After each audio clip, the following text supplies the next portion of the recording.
We managed to get an interview with Joe Bob Briggs. Got our webcam audio podcast. Well, we got the Blackmagic camera set up for the interview. I'm a little stressed because we're setting up, and he's the biggest guest we've ever had at Mama's Place Studio. So Dave is very gracious, letting us fuck up his living room. This is pretty amazing, as I've talked about him on the show I think a few times, and he's such a part of my teenage years. On a Friday night, they'd roll into Monster Vision, and that's how it's been till 1 or 2 o'clock in the morning, is just watching him talk about movies in the funniest way I think at the time I'd ever seen anybody really talk about them, on TV at least. 5 dead bodies, 2 breasts, which we won't be showing, mutant farm animals, strangling, stabbing, shooting, hanging, impaling, drooling, axe to the head, crowbar to the head.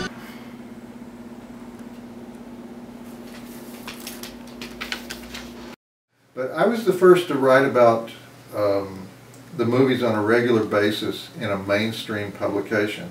Now, it was precarious. I was on the verge of getting fired all the time because it wasn't something you're supposed to write about in a mainstream publication. But I was doing the drive-in. Bill Landis was doing the grindhouses.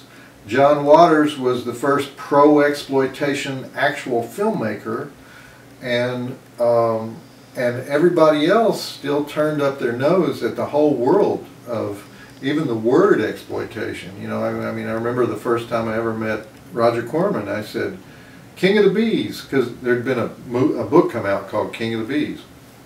And I said, "King of the Bees," and he said, "Oh, don't call me that." And I said, "Well, what about King of the Exploitation Film?" And he says, "That I love." Did you have any strong feelings about that in general? The decline of mom and pop video store or Blockbuster or any of that stuff?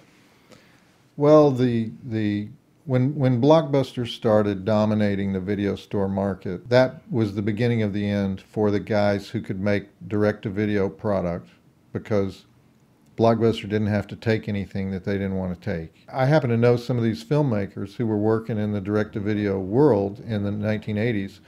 The going price for a film, and they were still shooting on film in many cases, was $60,000. They were making films for about $60,000. Well, that was 10 times cheaper than what had existed prior to the video age. A lot of people are nostalgic about the 80s. I mean, even though, 95% of those films were horrible.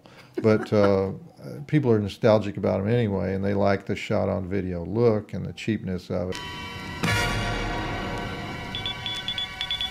He has witnessed the Industrial Revolution.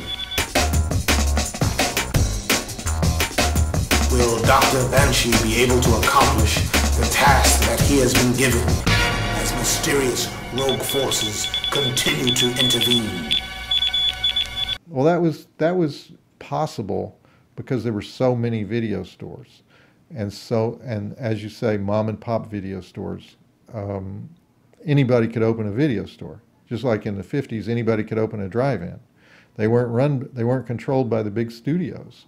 The local dentist could open a video store. So that was good for low-budget filmmakers.